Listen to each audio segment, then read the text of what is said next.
ओम शांति। अॼु जी मिले तारीख़ आहे 8/8/2024। मिठा मिठा बाप तारा चवनि था मीठे मीठे ॿार। बाप टीचर सतगुरु ये टे अक्षर यादि करो। कहिड़ा टे अक्षर यादि करणा है? बाप, टीचर और सतगुरु। ये टे अक्षर यादि करो तो अनेक शिफ्तियूं अर्थात विशेषताएं अची वेंदियूं। प्रश्न के ॿारनि जे हर क़दम में पदमनि जी कमाई जमा थींदी आहे। उत्तर आहे जो पंहिंजो हर क़दम सर्विस में वधाईंदा वेंदा आहिनि, उहे ई पदमनि जी कमाई जमा कंदा आहिनि। अगरि बाबा जी सर्विस में क़दम न उठाईंदा त पदम कीअं पाईंदा? सर्विस ई क़दम में पदम ॾींदी आहे न।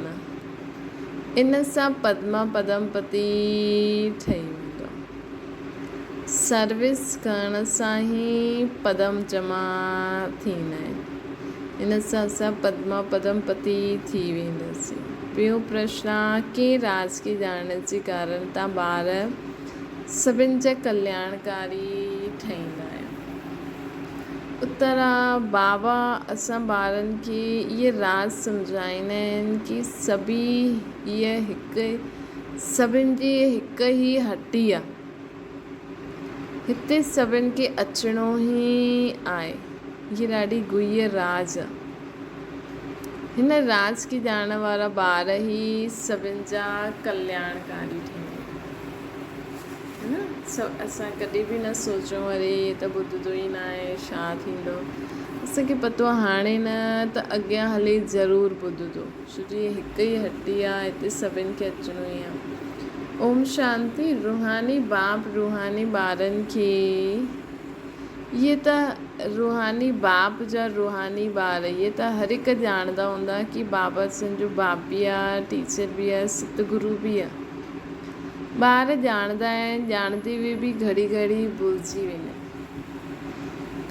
बाप असांखे वरसो ॾींदो आहे, टीचर असांखे शिक्षा ॾींदो आहे, सतगुरु असांखे श्रेष्ठ मत वरदान ॾींदो आहे। हिते जो वेठा आहिनि उहे ॼाणंदा त हूंदा न, परंतु भुलिजी वेंदा आहिनि। दुनिया वारा त बिल्कुलु न ॼाणंदा आहिनि। बाप चईंदा आहिनि सिर्फ़ु इहे टे अक्षर बि यादि रहे त ॾाढी सर्विस करे सघंदा आहियो। प्रदर्शनी अथवा म्यूज़ियम में तव्हां वटि ॾाढा ईंदा आहिनि। घर में बि मित्र संबंधी आदि ईंदा आहिनि ॾाढा। कोई बि अचे त सम्झाइणो खपे कि जंहिंखे भॻवानु चइबो आहे उहो असांजो बाप टीचर सतगुरु आहे।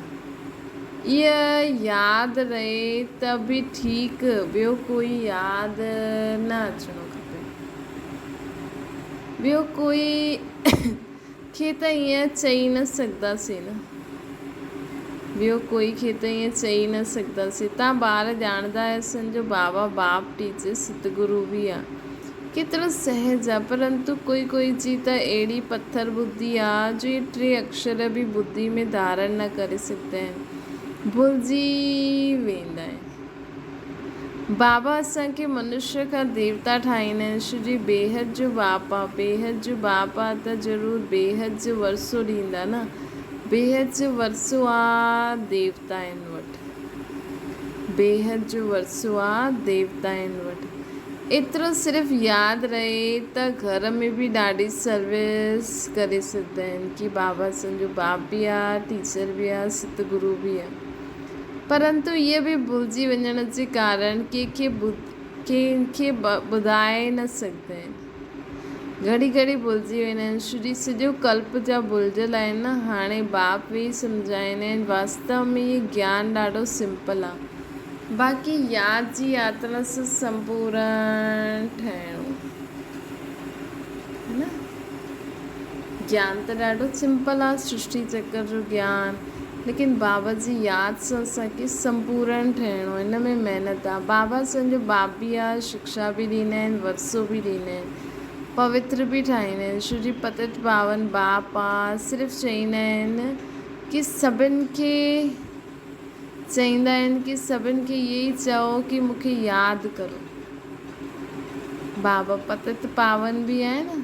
सिर्फ़ु असांखे चईंदा आहिनि कि मूंखे यादि करो। बाबा जी सर्विस में जरा भी कदम न उठायो त पोइ पद्म कीअं जमा थींदा। बाबा जी सर्विस में अगरि असां जरा भी कदम न उठायो त पद्म कीअं जमा थींदा। पद्मपति त सर्विस सां ई ठही सघंदा न। सर्विस ई कदम में पदम लाहींदी। सर्विस ही हर कदम में पदम लाहींदी। अर्थात असां पंहिंजे संकल्प बोल कर्मनि द्वारा सर्विस कंदा आहियूं त पद्मनि जी जमा थी वेंदी आहे कमाई। सर्विस जे लाइ ॿार काथां काथां खां भॼंदा रहंदा आहिनि।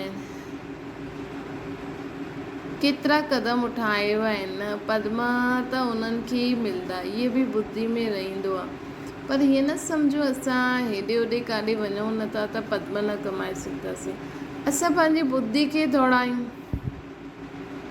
अॼु विदेश में सेवा था करूं, अॼु देश में सेवा था करूं, अॼु हिन सेंटर में सेवा था करूं, अॼु हुन सेंटर में सेवा था करूं, अॼु मधुबन में सेवा था करूं। बुद्धि द्वारा भी तव्हां ॾाढी सेवा करे सघंदा आहियो। घर वेठे पदमपति ठही सघंदा आहियो। त बाबा असांखे चवनि था पदमपति त सर्विस सां ई ठही सघंदा न। सर्विस ई कदम में पदम लाहींदी आहे। सर्विस जे लाइ ॿार काथे काथे भॼंदा रहंदा आहिनि। केतिरा कदम उठाइबा आहिनि पद्म त उन्हनि खे ई मिलंदा। इहे बि बुद्धि चईंदी आहे। पहिरियों शूद्रनि खे ब्राह्मण ठहिणो पए। ब्राह्मण ई न ठहींदा त छा ठहींदा। सर्विस त खपे न। ॿारनि खे सर्विस जो समाचार बि इन करे ॿुधाईंदा आहिनि कि टेम्पटेशन थिए ॿारनि खे। सर्विस में ही पदम मिलंदा आहिनि। सिर्फ़ु हिकु ॻाल्हि ई ॿुधायो जो दुनिया में आहे, ॿियो कोई न ॼाणंदा आहिनि। बेहद जो बाप ही बाप आहे असांजो। ये हिकु ही ॻाल्हि ॿुधायो जो दुनिया में ॿियो कोई न ॼाणंदो आहे कि ये बेहद जो बाप आहे। परंतु बाप खे कोई ॼाणंदो ई न आहे। सिर्फ़ु ईअं ई चई ॾींदा आहिनि ओ गॉड फादर। वो टीचर आहे। ये त कोई जी बुद्धि में आहे ई न। स्टूडेंट जी बुद्धि में हमेशह टीचर यादि रहंदो आहे न। जो पूरी रीति न पढ़ंदा उन्हनि खे अनपढ़ चइबो आहे। बाबा चईंदा आहिनि हर्जो न आहे। उहो पढ़ाई न पढ़ी आहे त हर्जो न आहे। तव्हां कुझु बि न पढ़िया आहियो इहे त सम्झ सघंदा आहियो न कि असां सभु आत्मा आहियूं, भाव आहियूं। सो बाबा रहमदिल बाप चवनि था चलो तव्हांखे ॿियो कोई सम्झ में न ईंदो आहे ज्ञान। इहे हिकु ॻाल्हि त सम्झ में अचे थी न असां सभु आत्मा आहियूं, भाव आहियूं। त बाबा जी दृष्टि सां ॾिसो इहे अभ्यास करो। हीअ त सभिनि खां वॾी टॉपिक आहे। इन सां त अष्ट रतन ठही वेंदो। असांजो बाबा बेहद जो आहे। बाप ईंदा ई आहिनि हिकु धर्म जी स्थापना करणु। ब्रह्मा द्वारा कंदा आहिनि परंतु माण्हू कुझु बि सम्झंदा न आहिनि। ईश्वर अगरि कॾहिं न आयो हूंदो त उनखे सॾ ई शो कंदा आहियूं कि हे लिबरेटर अचो, हे पतित पावन अचो। जबकि पतित पावन खे यादि कंदा आहिनि पोइ शास्त्र शो पढ़ंदा आहिनि, तीर्थनि ते शो वेंदा आहिनि। हुते वेठा आहिनि छा पतित पावन, कोई ॼाणंदा ई न आहिनि। जबकि ईश्वर पतित पावन आहे त गंगा स्नान आदि सां कोई पावन ठही ई न सघे न। ठही कीअं सघंदो। मतिलबु हिकु ॻाल्हि करो न, स्वर्ग में कोई वञी कीअं सघंदो आहे। जन्म त हिते ई वठिणो आहे न। नई दुनिया पुराणी दुनिया में फ़र्क़ु आहे। इनखे सत्युग थोरी चईंदासीं। इहा दुनिया हाणे त कलयुग आहे। मनुष्यनि जी त बिल्कुलु पथर बुद्धि थी वई आहे। जिते थोरो सुख ॾिसंदा आहिनि त स्वर्ग सम्झी वठंदा आहिनि। स्वर्ग सम्झी वठंदा आहिनि है न। त इहे बि असांखे उन्हनि खे सम्झाइणो पए। इहे बाप ई सम्झाईंदा आहिनि। बाप कोई गाली न ॾींदा आहिनि, बाबा शिक्षा ॾींदा आहिनि। सभिनि खे सदगति बि बाबा कोई गाली न ॾींदा आहिनि कि तव्हां पथर बुद्धि आहियो, ईअं आहियो। बाबा त शिक्षा ॾींदा आहिनि, सभिनि खे सदगति, सभिनि जी सदगति बि कंदा आहिनि। भॻवानु बाप आहे त बाप सां ज़रूरु कुझु मिलणो खपे न। बाबा अक्षर बि अहिड़ो आहे जो उन्हनि सां वरसी जी ख़ुशबू ईंदी आहे। मुंहिंजा बाबा बाबा चइण सां वरसी जी ख़ुशबू ईंदी आहे। भले केतिरो बि काका मामा चाचा आदि हुजे, परंतु उन्हनि सां वरसी जी ख़ुशबू न ईंदी आहे, बाबा सां वरसी जी ख़ुशबू ईंदी आहे। अंतर्मुखी थी वीचार करिणो आहे कि बाप ठीकु चईंदा आहिनि, न गुरू वटि कोई जाइदाद न हूंदी आहे, उहो त ख़ुदि ई घर बार छॾे ईंदा आहिनि। तव्हां संन्यास कयो विकारनि जो, तव्हां संन्यास कयो आहे विकारनि जो। उहो त चई ॾींदा आहिनि असां घर बार छॾियो आहे, है न, त घर बार छॾे ईंदा आहिनि, असां त विकारनि जो संन्यास कयो आहे। बाबा चईंदा आहिनि तव्हां संन्यास कयो आहे विकारनि जो, उहो त चई ॾींदा आहिनि असां घर बार छॾे आया आहियूं।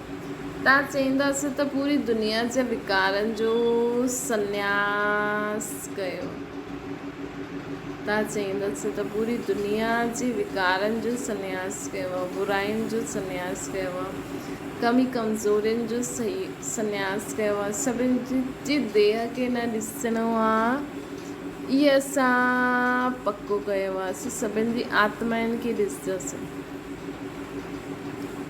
नई दुनिया में वञणु केतिरो सहज आहे। असां संन्यास कंदा आहियूं सॼी पुराणी सृष्टि जो, तमो प्रधान दुनिया जो।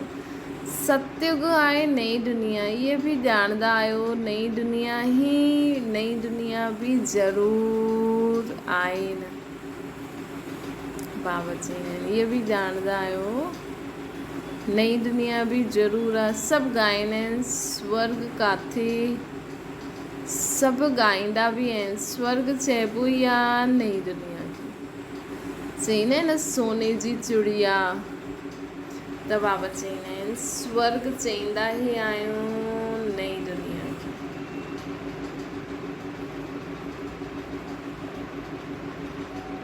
परंतु उहो माण्हू सिर्फ़ु चइण मात्र चई ॾींदा आहिनि, सम्झंदा न आहिनि।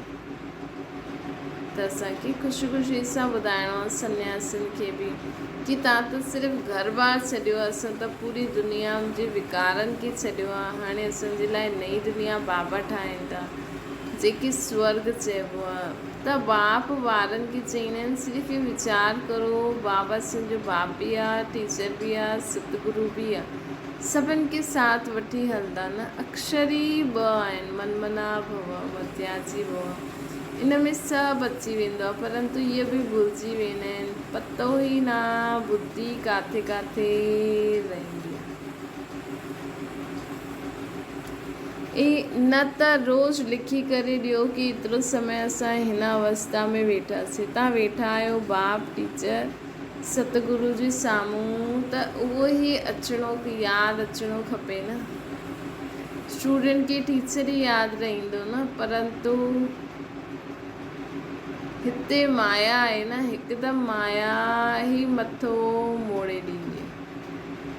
बाबा चवंदा हिते त माया आहे, माया ई मथो मोड़े ॾींदी आहे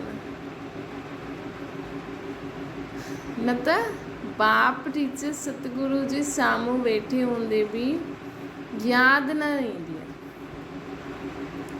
त हिकदमि मथो ई मोड़े ॾींदी आहे, सॼो राज्य भाग्य ई वठी वठंदी आहे। तव्हांखे पतो ई न पवंदो, आया आहियो वरसो वठणु, परंतु मिलंदो कुझु बि न आहे। ईअं ई चईंदासीं न, भल स्वर्ग में त ईंदा, परंतु उहो कोई वॾी ॻाल्हि थोरी आहे। हिते आया भल, परंतु पढ़िया न, पोइ स्वर्ग में, परंतु पढ़िया ई न त बि स्वर्ग में त वेंदा। भले हिते आया आहिनि त स्वर्ग में वञण जो टिकट त मिली हुई, लेकिन ऊच पद त न मिलंदो न, बसि स्वर्ग में त हलंदा, परंतु उहो कोई वॾी ॻाल्हि थोरी आहे। हिते आया आहियो भल पढ़ंदा न आहियो, पोइ स्वर्ग में त न हली सघंदा न।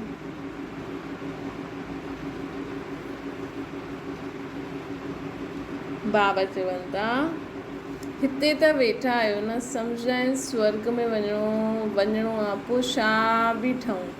उहो त पढ़ाई न थी न, थोरो बि ॿुधियो त हुनजो फल मिली वेंदो। पढ़ाई में त ॾाढी स्कॉलरशिप मिलंदियूं आहिनि। बाबा सां ऊच ते ऊच पद पाइणो आहे त पुरुषार्थ करिणो खपे। त बाबा चवनि था सिर्फ़ु ईअं न सम्झो कि हा भई असां स्वर्ग में त ईंदासीं, स्वर्ग में वञी करे दासासिन जो कमु करूं त तंहिंखां त पुरुषार्थ करे ऊच पद था पायूं। पढ़ाई यादि ईंदी आहे त चरसी जो चक्कर बि यादि अची वेंदो। हिते वेहण सां सभु यादि अचणो खपे, परंतु इहे बि यादि न ईंदो आहे। अगरि यादि अचे त कंहिंखे ॿुधाए बि न। चित्र त सभिनि वटि ई हूंदा आहिनि, चित्र त सभिनि वटि ई हूंदा आहिनि। शिव जे चित्र ते तव्हां कोई खे ॿुधाईंदव त कॾहिं कोई गुस्सो न कंदो।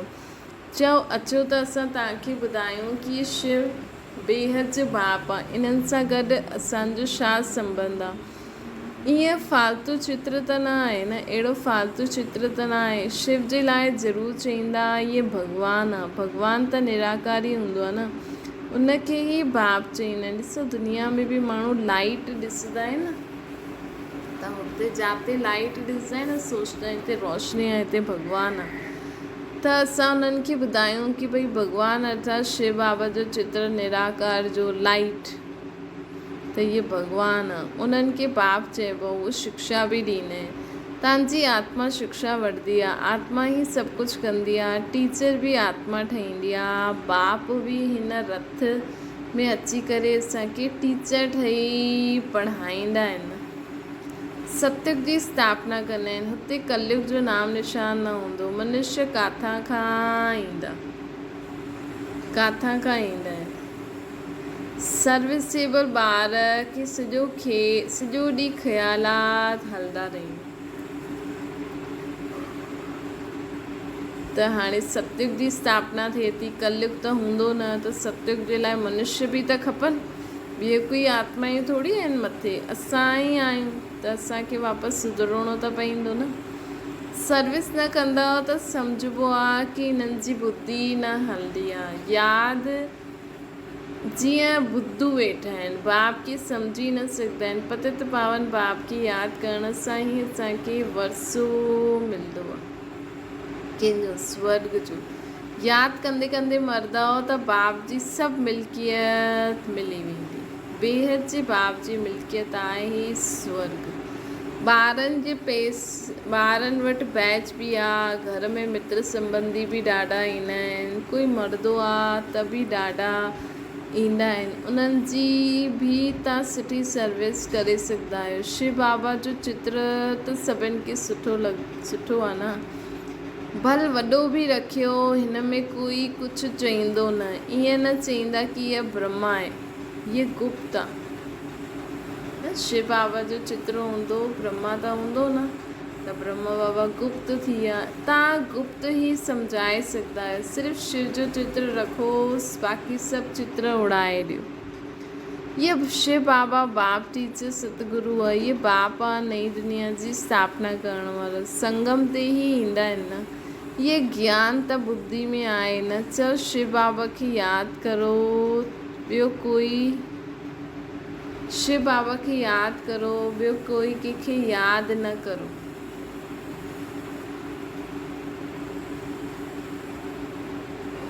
शिव बाबा हाणे संगम ते नई दुनिया जी स्थापना करणा आहिनि। शिव बाबा पतित पावन आहे। उहे चईंदा आहिनि मूंखे यादि करो त मूंसां गॾु अची करे मिलंदव। तव्हां गुप्त सर्विस करे सघंदा आहियो। इहे लक्ष्मी नारायण हिन नॉलेज सां इहे ई ठहिया आहिनि। चईंदा शिव बाबा त निराकार, उहो कीअं ईंदा आहिनि। अरे तव्हांजी आत्मा बि त निराकार, उहो कीअं ईंदी आहे। उहो बि मथां खां हेठि ईंदी आहे न, पाठ वॼाइण। इहे बि बाप अची करे सम्झाईंदा आहिनि। बैल ते त अची न सघनि न। बाबा चईंदा आहिनि जीअं तव्हांजी आत्मा आई आहे, मां बि आयो आहियां। बैल ते त न ईंदा, ॻाल्हाईंदा कीअं। इन करे शिव बाबा साधारण बूढ़े तन में अची करे ॻाल्हाईंदा आहिनि। सम्झाइण जी ॾाढी युक्ति खपे। कोई चईंदा आहिनि तव्हां भक्ति न कंदा आहियो, कोई चईंदा तव्हां भक्ति न कंदा आहियो।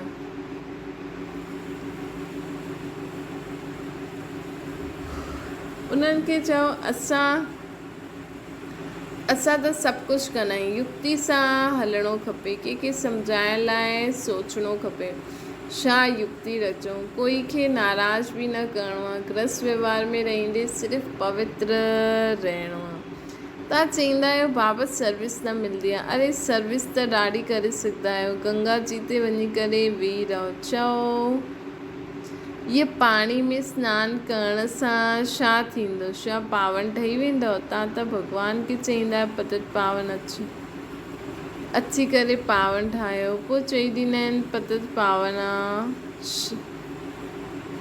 पोइ चईंदा आहिनि बाबा चईंदा आहिनि कि ॾिसो तव्हां त भॻवान खे चईंदा आहियो पतित पावन अची करे पावन ठाहियो, पोइ उहो पतित पावन आहे या गंगा पतित पावन आहे। अहिड़ियूं नदियूं त ढेर आहिनि, बाप पतित पावन त हिकु ई आहे न, इहे पाणी जी नदियूं त सदैव आहिनि ई। बाप खे त पावन ठाहिण लाइ अचिणो पए, ईंदा बि पुरुषोत्तम संगम युग ते आहिनि, अची करे असांखे पावन ठाहींदा आहिनि। हुते कोई पतित हूंदो ई न, त इन करे भॻवान जी दरकार ई न आहे। नाम या स्वर्ग नई दुनिया, हाणे त पुराणी दुनिया आहे न, हिन संगम जो त कंहिंखे बि पतो न आहे, ॿियो कोई सम्झी न सघे। बाप त अनेक प्रकार जी सर्विस जी युक्ति सम्झाईंदा रहंदा आहिनि, बुद्धू बि न ठहिणो आहे। चईंदा आहिनि अमरनाथ ते बि कबूतर हूंदा आहिनि, पिजन पैगाम पहुचाईंदा आहिनि, ईअं न, परमात्मा जो पैगाम मथां खां कबूतर लाहींदो, हीअं थोरी थी सघंदो आहे। इहे बि सिखलाईंदा आहिनि कि परमात्मा जो पैगाम मथां खां हेठि आयो आहे। बाबा चईंदा आहिनि ॾिसो दुनिया में माण्हू छा कंदा आहिनि, अमरनाथ ते बि कबूतर हूंदा आहिनि, पिजन पैगाम पहुचाईंदा आहिनि, ईअं न परमात्मा जो पैगाम मथां खां कोई कबूतर लाहींदो, इहे बि उन्हनि खे सिखलाईंदा आहिनि, उन्हनि जे पाँव में लिखी करे बंदी करे बंधंदा आहिनि त खणी वेंदा आहिनि। उन्हनि खे सहज रीति दाणो मिलंदो आहे त हुतां खां भटकण जी दरकार ई न आहे, त ॿियो किथे भटकण जी दरकार ई न आहे। त बाबा असांखे चवनि था कि ईअं ॾिसो दुनिया में छा छा कंदा आहिनि, ॿिए कबूतर खे त जिते दाणो मिलंदो आहे उते वेही रहंदो आहे, किथे भटकण जी दरकार न आहे। तव्हांखे बि इहो दान मिलंदो आहे, तव्हांजी बुद्धि में आहे विश्व जी बादशाही, जो असांखे हितां खां मिलंदी। असांजी विशेषता आहे विश्व जी बादशाही, जो असांखे छा थो मिले हाणे, विश्व जी बादशाही। तव्हांखे बि हिते दाणो मिलंदो आहे, तव्हांजी बुद्धि में आहे विश्व जी बादशाही, जो असांखे हितां खां मिलंदी आहे, उहो पोइ सम्झंदा आहिनि दाणो हितां खां मिलंदा आहिनि कबूतर, त पोइ हिरी वेंदा आहिनि। तव्हां त चैतन्य आहियो, तव्हांखे अविनाशी ज्ञान रतन जो दान मिलंदो आहे। शास्त्रनि में बि चिड़ियाऊं ॾेखारियूं अथनि कि सागर खे सुकाई, शास्त्रनि में बि चिड़ियाउनि जे लाइ लिखियलु आहे। इहे असां बाबा खां ज्ञान वठंदे बाबा चईंदा आहिनि मूंखां सभु ज्ञान वठी वठंदा आहियो। ॾाढी कथाऊं लिखी छॾियूं अथनि। मनुष्य चईंदा आहिनि सतपुत चईंदा आहिनि सागर सां देवता निकिता, रत्ननि जी थाली भरे करे वठी आया। असल में शिव बाबा खे सागर चईंदा आहिनि, हिन करे चवनि था। कुझु बि सम्झंदा न आहिनि। हाणे मनुष्य जो तन त गर्भ खां पैदा थींदो आहे, हुनखे वॾो थियण में केॾो समय, हाणे कोई पाणी जे अंदरि एॾो वॾो थींदो छा, थींदो? ख़ुदि सम्झी सघंदा आहियूं न। समुद्र में मनुष्य व देवता रहंदा आहिनि छा, कुझु बि सम्झंदा न आहिनि। जन्म जन्मांतर कूड़ी पढ़ंदा ॿुधंदा रहंदा आहिनि, इन करे चईंदा आहिनि कूड़ी माया, कूड़ी काया, कूड़ो सभु संसार। सच्चा कूड़ संसार में केतिरो रात ॾींहं में फ़र्क़ु आहे न। कूड़ ॻाल्हाईंदे ॻाल्हाईंदे इंसॉल्वेंट ठही वेंदा आहिनि। तव्हां केतिरो युक्ति सां सम्झाईंदा आहियो, पोइ बि कोटनि में कोई खे ॿुधी में वेंदो आहे। पोइ बि कोटनि में कोई कंहिंजी बि ॿुधी में वेंदो आहे। इहो ॾाढो सहज ज्ञान ऐं राजयोग आहे। बाप टीचर सतगुरु खे यादि करण सां उन्हनि जी शिफ्तियूं बि ॿुध में अची वेंदियूं आहिनि। उन्हनि जी विशेषता आहिनि, है न। त बाबा असांखे चवनि था कि बाप टीचर सतगुरु खे यादि करण सां उन्हनि जी शिफ्तियूं बि ॿुधी में अची वेंदियूं आहिनि। पंहिंजी जांच करणी खपे कि असां सभु बाबा खे यादि कंदा आहियूं या ॿियो तरह ॿुधी हली वेंदी आहे। तव्हांजी ॿुधी खे हाणे सम्झ मिलंदी आहे। केतिरी मिठी मिठी ॻाल्हियूं बाबा सम्झाईंदा आहिनि, युक्ति ॿुधाईंदा आहिनि। तव्हां कोई बि वेही करे सम्झाईंदव, पोइ तव्हांजी दुश्मन बि न ठहींदा, है न। अगरि सम्झाईंदव त दुश्मन बि न ठहींदा। शिव बाबा ई असांजो बाप टीचर गुरु आहे न, सतगुरु आहे। उन्हनि खे यादि करो। सम्झाइण जी युक्ति रचणी खपे। ब्रह्मा जे चित्र ॾाढा पुठियां, ब्रह्मा जे चित्र जे पुठियां पइजी वेंदा आहिनि।